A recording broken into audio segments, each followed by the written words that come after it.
La transición alimentaria y la transición epidemiológica van de la mano.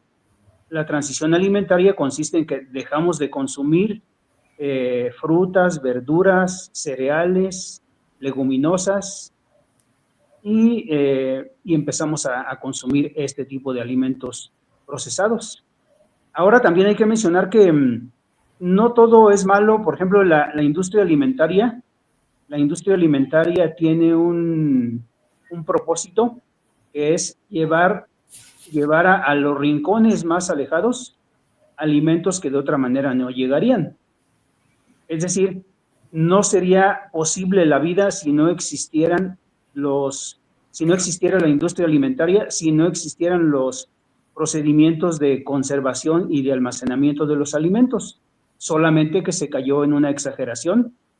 Obviamente, como ya lo mencionaban ustedes, se cayó en la exageración de sobreexplotar la naturaleza, de sacar el máximo provecho y obviamente pues ahí entró en juego pues todo ese fenómeno que conocemos como el capitalismo, ¿sí? El capitalismo salvaje, como le llaman, ¿no?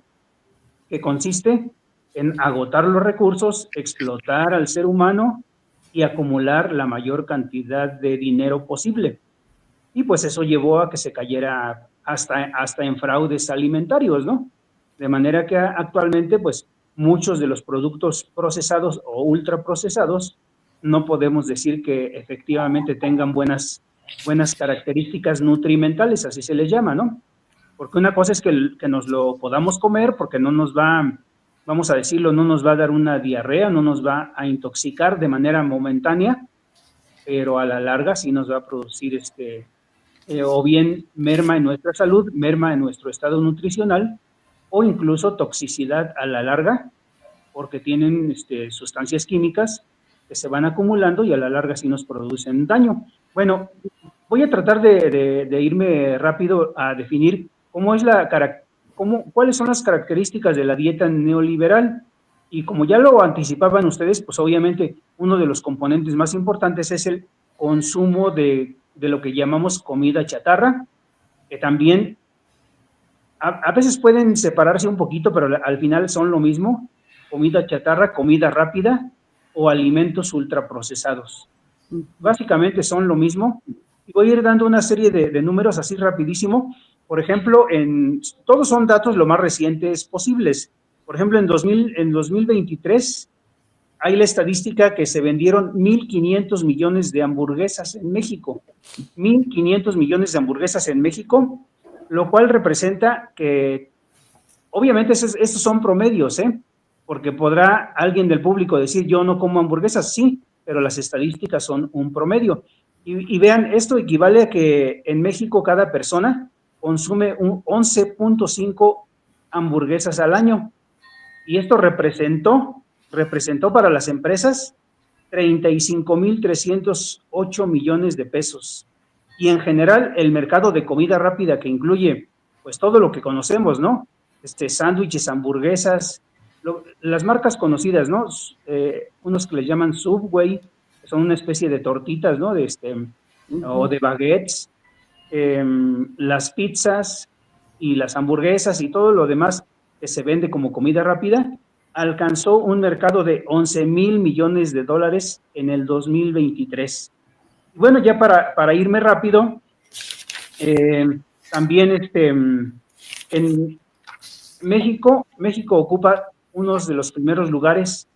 Ahorita ya debe de ir más arriba, pero fíjense, esta estadística que salió en 2013 dice que México en ese año ocupó el cuarto lugar en las ventas de alimentos ultraprocesados. Y el consumo per cápita, aquí estamos hablando de todos los ultraprocesados, el consumo per cápita de México es de 214 kilogramos de productos ultraprocesados. Y también aquí otra vez, habrá quien diga, yo no consumo eso. Bueno, pues, pero el promedio, ¿qué quiere decir? Que hay gente que consume más de 214 kilogramos al año. Habrá gente que consuma 500 kilogramos al año de productos ultraprocesados. Una exageración. Y bueno, también vamos ahora al otro. Miren, antes de eso, las pizzas también son un componente, pero si nos damos cuenta, con los años se ha vuelto incluso hasta a esto que le llamábamos la transculturación.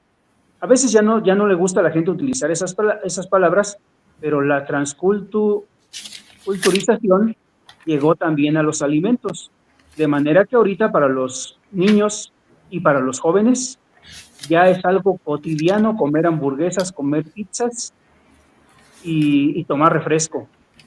¿Por qué? Porque se han impuesto estilos de vida extranjeros, sobre todo de Estados Unidos.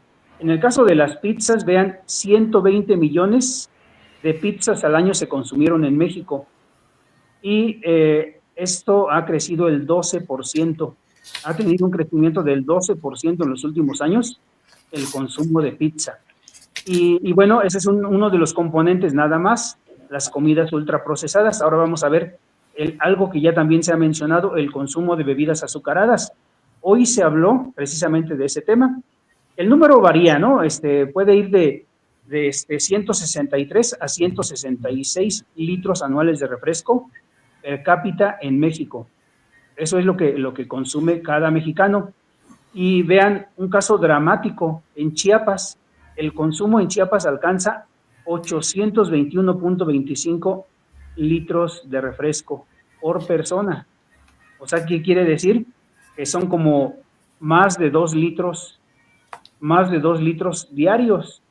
Y eso también ya nos lo anticipaba el presidente López Obrador, que anduvo viajando por todo el país y él se percató de viva voz o de viva, o sea, con su vivencia pues personal, porque él veía ahí a las personas tomándose su refresco y para ellos ya se está haciendo algo normal, es parte de la transculturación, de la adopción de estilos de vida. Para ellos es un momento de convivencia tomarse su litro de refresco, ¿no? En la refresquería, como decía el presidente. Bueno, voy a tratar de irme rápido, ustedes me dicen si le corto en un momento para que hablen ustedes y luego continúo. Miren, el consumo excesivo de calorías es otra de las características. Yo aquí quiero detenerme un poquito para enfatizar que calorías son calorías independientemente de dónde vengan. Es decir, debemos de tener cuidado en el consumo de calorías que tenemos diario, porque no importa que vengan de alimentos naturales. Al final de cuentas, si consumimos exceso de calorías, se va a reflejar en sobrepeso, en obesidad y todo lo demás que ya conocemos. Pero bueno, en este punto nada más analizo las calorías. Independientemente de dónde vengan, estamos consumiendo los mexicanos 3,072 calorías, más de 1,000 calorías, 1,072 calorías más de lo recomendado. Es decir, estamos consumiendo como el 50% más de las calorías recomendadas diarias. Entonces, imagínense, 1,072 calorías en exceso diario, ¿en cuántas se convierten en un año? Casi 4 millones de calorías en exceso.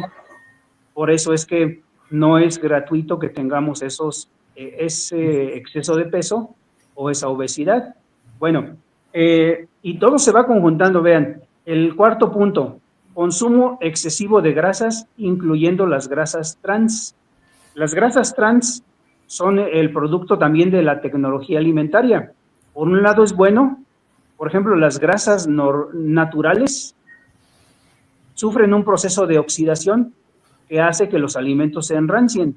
Entonces, cuando compramos un alimento y sabe rancio, pues obviamente ya no lo queremos, pierde su valor en la industria alimentaria, pierde su valor. Entonces, la tecnología inventó un procedimiento que se llama hidrogenación para evitar que se enrancien esas grasas. Pero resulta que al hacer la hidrogenación, la molécula de grasa, del ácido graso, sufre una especie de torsión, se le hace como un ganchito y ese ganchito le ayuda a que se quede, a que se amarre esa grasa, se amarra a las paredes de nuestras arterias y de nuestras venas.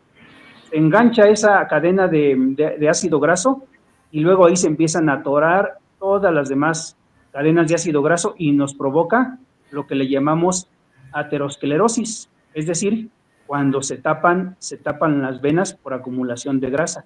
Todo eso es producto de un cambio tecnológico en las grasas que por una parte les ayudan para que no se enrancie, no se eche a perder el alimento y dure mucho tiempo en almacén.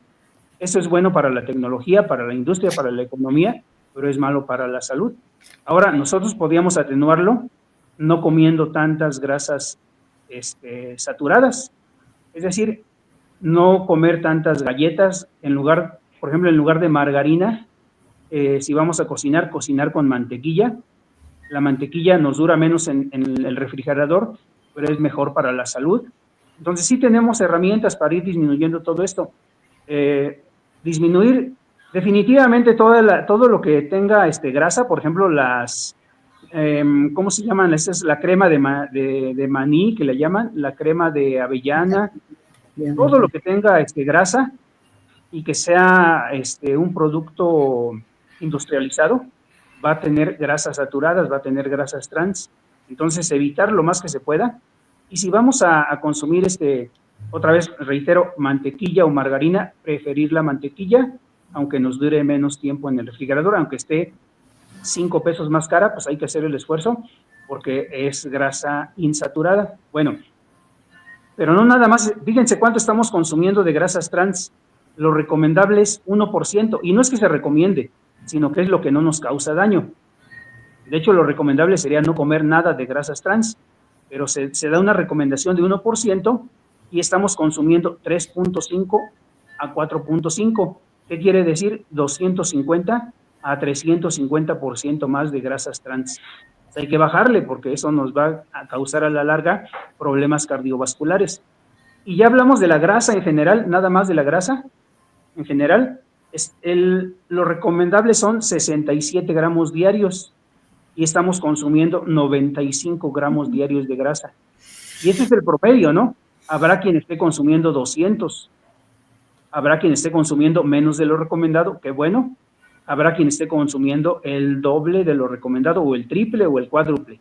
El promedio entonces es 95, lo recomendado 67, estamos consumiendo 40% más de grasa. Por eso, fíjense aquí ya vamos con lo que consumimos pues de todo, ¿no? De comida chatarra, lo que consumimos de exceso de calorías, lo que consumimos de exceso de grasa. Y luego un punto negativo, el 5, consumo deficitario de fibra dietética. La fibra dietética, pues obviamente viene en las frutas, en las verduras, en los cereales, cuando tienen la ¿cómo se llama? Cuando vienen completos, ¿no? Cuando viene completo el cereal que trae la cascarita. O bien que sean, por lo menos que conserve parte de la cáscara. Ahí viene la fibra dietética. Lo recomendado es que consumamos 25 gramos diarios de fibra dietética y estamos consumiendo 16 a 18 gramos. Es decir, estamos consumiendo el 68.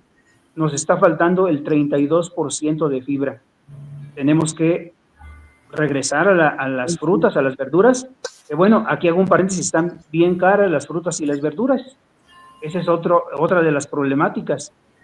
Que con el Tratado de Libre Comercio se favoreció a aquellas empresas que producen frutas y verduras a gran escala y en lugar de venderlas en México, las exportan a Estados Unidos, y lo poquito que dejan en México, pues ya el precio de la exportación jala a que ya no bajen ellos su precio aquí en México, porque dicen, si yo le estoy dando a 50 pesos el kilo, por decirlo un ejemplo, ¿no? Pues yo no voy a darlo a 25 aquí en México, lo voy a dar igual. Entonces, ese cambio de que esas grandes empresas, si da tiempo luego las menciono, empresas que producen frutas y verduras de exportación en México, se especializaron en eso y ahora lo poquito que dejan en México lo dejan a esos precios caros. Pues continúo describiendo cómo se caracteriza esa dieta neoliberal. Ajá. Digamos, nos quedamos en el bajo consumo de fibra dietética. Sí. Estamos consumiendo nada más el 68% de lo que se necesita. Y ahora el consumo de azúcares libres. Siendo prácticos, y podríamos decir que tal vez ni siquiera necesitamos consumir azúcares libres, porque el organismo ha evolucionado de tal manera que pues los podemos extraer los azúcares que necesita el organismo, pues de otras fuentes, concretamente de los almidones, de los disacáridos, trisacáridos u otros, pero principalmente de los almidones. Así es de que estrictamente ni siquiera necesitamos de los azúcares añadidos. Nada más que también esto es parte de la cuestión cultural.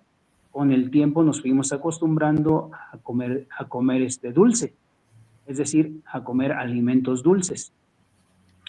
Pero estrictamente el organismo no lo necesita. Ahora, ¿cuál es el consumo de azúcares libres? Principalmente está asociado, ya lo han dicho y ya lo hemos también mencionado, con los azúcares que vienen en las bebidas, concretamente en los llamados refrescos. Pero no son los únicos, hay otro tipo de productos, incluso aunque no nos sepan dulces, porque a veces para darle un cierto sabor se utilizan también azúcares, aunque a nosotros no nos sepan dulces, pero sí tienen edulcorantes. Ahora, aquí también quiero aprovechar un poquito para hacer el énfasis de que edulcorantes son todos, independientemente de que vengan de origen natural o de fabricación artificial. Todo lo que es dulce es edulcorante. Nada más que los naturales, pues, como su nombre lo dice, son los que extraemos de alguna fuente natural. Lo más conocido, pues, es la sacarosa, ¿sí? Pero todos los demás que vienen, por ejemplo, en los refrescos dietéticos o en los refrescos cero, pues también son edulcorantes. La diferencia es que unos son calóricos, es decir, la sacarosa, la glucosa, la fructosa son calóricos, que nos aportan calorías, y los edulcorantes artificiales son no calóricos. Esa es la razón por la cual se les agrega a algunos alimentos y a las bebidas. Y obviamente no nos dan calorías, pero por lo menos existe la duda de su seguridad. Y si hay investigaciones, a lo mejor no son concluyentes porque obviamente no se pueden hacer experimentos de ese tipo en humanos para decir que un edulcorante artificial nos cause tal enfermedad, pero sí existe evidencia epidemiológica de que son dañinos para la salud. Entonces no tenemos a veces ni a dónde hacernos, ¿verdad? O consumimos el producto con sacarosa o con jarabe de fructosa, o lo consumimos con edulcorantes artificiales. De las dos maneras nos va a hacer daño. Pues, ¿qué podemos hacer? Pues mejor dejar de consumir esos productos. Bueno, ya en números, el consumo per cápita de azúcar en México es de 37.5 kilogramos al año.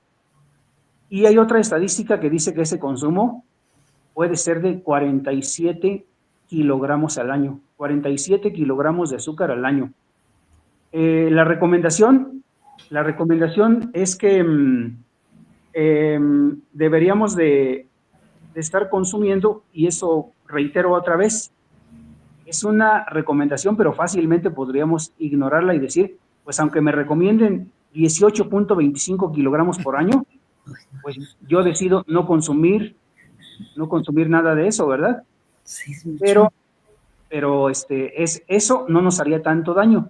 18.25 kilogramos de azúcares añadidos al año no nos haría tanto daño, pero estamos consumiendo 47. Es decir, estamos consumiendo 257.5% más. Pues por eso tenemos las llantitas o las llantotas, ¿no? Y a la larga, pues si nada más fuera estético, pues a lo mejor no tendría mucho problema, pero es causa de enfermedades. Bueno, estamos consumiendo exagerado, 257%. Ahora, y todavía le vamos agregando, ¿no? Hace rato hablamos de la fibra dietética. Ya trasladada a consumo de frutas y verduras, vean ustedes, el consumo de verduras y de frutas se recomienda en 400 gramos de ambas, ¿no? 400 y 400. ¿Y cuánto estamos consumiendo de verduras? Estamos consumiendo 80 gramos de verduras. Habrá quien diga yo como 1 kilo de verduras, ¿no? Porque como nopales, acelgas, espinacas, etcétera, etcétera, ¿no? Sí. Pero el promedio del mexicano es 80 gramos de verduras, es decir, estamos consumiendo el 20% de lo que deberíamos. Y ya hablando de frutas igual estamos consumiendo 144 gramos al día. Lo recomendable son 400 gramos. Estamos consumiendo el 36%.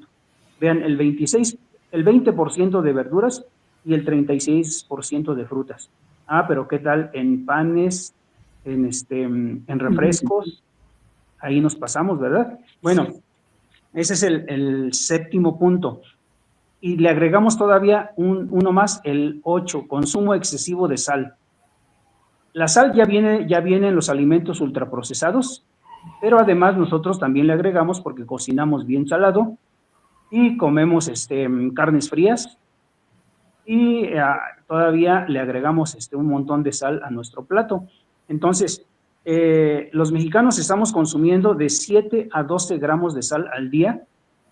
Pareciera muy poquito, 7 a 12 gramos de sal, pero la recomendación es de 5 gramos. ¿Qué quiere decir? Estamos consumiendo de 40 a 150% más de lo que nos recomiendan. Por eso son los problemas de hipertensión. Y eso de la hipertensión por la sal, por el exceso de sal, sumado con la aterosclerosis, es decir, que se nos tapen las venas por exceso de grasa, pues es un cóctel ahí riquísimo para las enfermedades cardiovasculares. Bueno, y luego, fíjense, es contradictorio todo esto porque a pesar de que el país es un mosaico y habrá quien no puede comer 3 veces al día, pero ya siendo el promedio, los mexicanos estamos consumiendo un exceso de proteínas. Fíjense, en proteínas necesitamos consumir, suponiendo una persona de 70 kilos, necesitaría consumir 25.55 kilogramos de proteína al año. Y haciendo la cuenta de lo que consumimos de carnes, leche, queso, huevo, maíz, trigo, soya, arroz, frijol, y eso es de lo que encontré estadísticas. Ya hay muchos otros alimentos que tienen proteína, pero no encontré estadísticas. De lo que sí encontré estadísticas y pude hacer el cálculo, estamos consumiendo 76.7 kilogramos de proteína al año. Necesitamos 25.55. ¿Qué quiere decir? Estamos consumiendo 200% más de lo recomendado. Es una contradicción porque los países pobres, nosotros mismos hace 40, 50 años, consumíamos menos proteína de la recomendada. Y ahora estamos consumiendo más. Si nada más viéramos eso, a lo mejor sin analizarlo, sin saber de nutrición o de bioquímica, alguien diría, ¿están muy bien los mexicanos? Pues resulta que no, porque estamos consumiendo un exceso y al final de cuentas ese exceso de proteínas se traduce en exceso de calorías.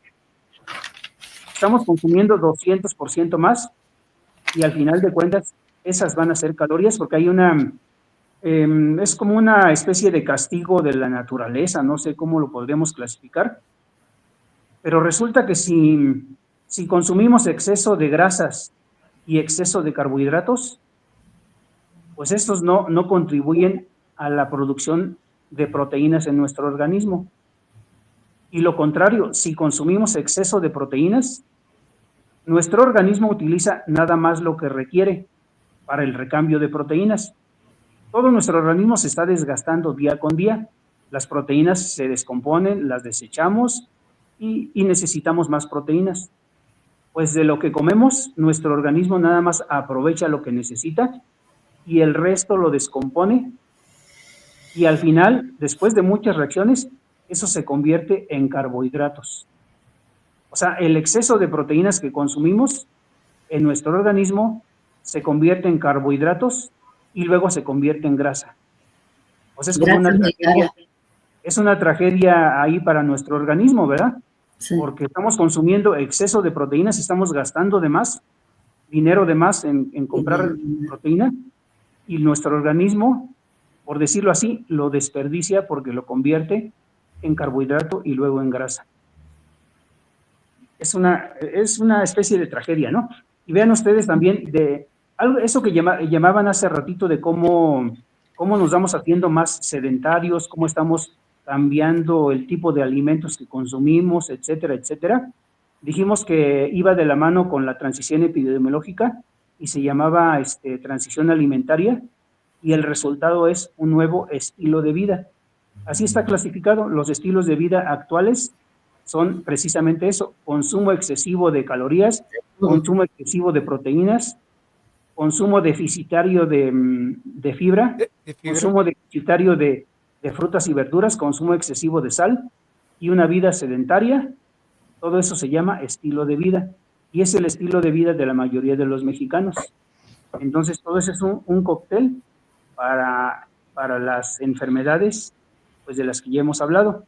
Con esto estaría terminando lo que es la clasificación de la dieta neoliberal. Y fíjense, hace rato estaba hablando de la cuestión de los nuevos estilos de vida, y me faltó mencionar algo que también viene en detrimento de nuestra propia cultura.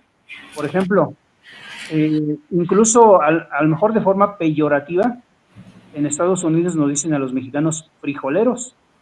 Y no sé si tenga que ver con eso de que ya no queremos ser frijoleros, pero lo estamos llevando al extremo, porque fíjense, el consumo en los 80 de frijol, en los años 80 era de 16 kilogramos por año, y actualmente ya andamos por los 7 kilogramos por año. ¿Qué quiere decir? Que estamos consumiendo menos de la mitad de frijol de lo que consumíamos antes. Y la mezcla de frijol con tortilla es un complemento magnífico para la cuestión de la calidad de la proteína. La proteína del maíz no es tan buena porque le faltan ahí algunos aminoácidos esenciales, pero esos aminoácidos esenciales se los otorga el frijol, y pareciera que ya no nos interesa eso y ya no consumimos suficiente frijol.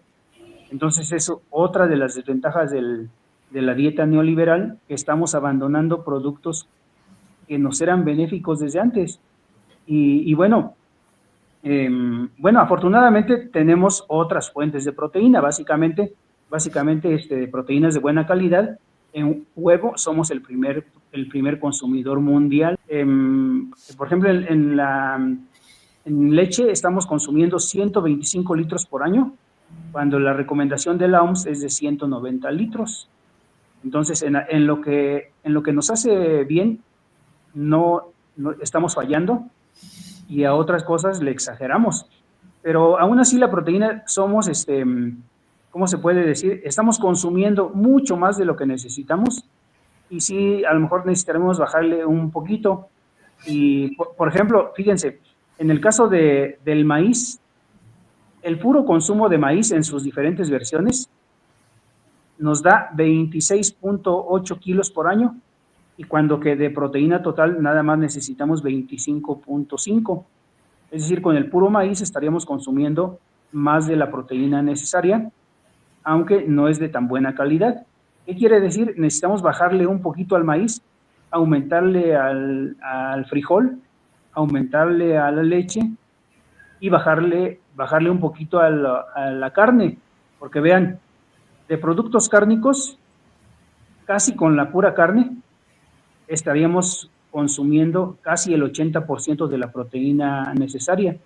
Entonces necesitamos bajarle a las carnes rojas, sobre todo a las carnes rojas, porque son las que nos hacen más daño a la larga, y consumir un poquito más de leche, un poquito más de frijol, y un poquito menos sobre todo de frituras de maíz, ¿no? Las que comemos en la calle, cuando comemos en la calle tacos dorados, tamales y todo eso, hay que bajarle un poquito, porque va asociado con grasa, ¿sí? Entonces, que el maíz lo centremos un poco más en la tortilla, pero ya los que tenemos diabetes o prediabetes, pues también tenemos que ya tener cuidado en no consumir tanta tortilla, ¿sí? Afortunadamente el promedio en México, de tortilla por lo menos, que quiere decir que de tortilla estamos bien, porque estamos consumiendo en promedio 6 tortillas diarias. En promedio, habrá quien se coma 20 y habrá quien no coma tortilla en todo el año, pero estamos consumiendo en promedio lo normal de tortilla, pero yo creo que en otros productos que tienen maíz estamos exagerando.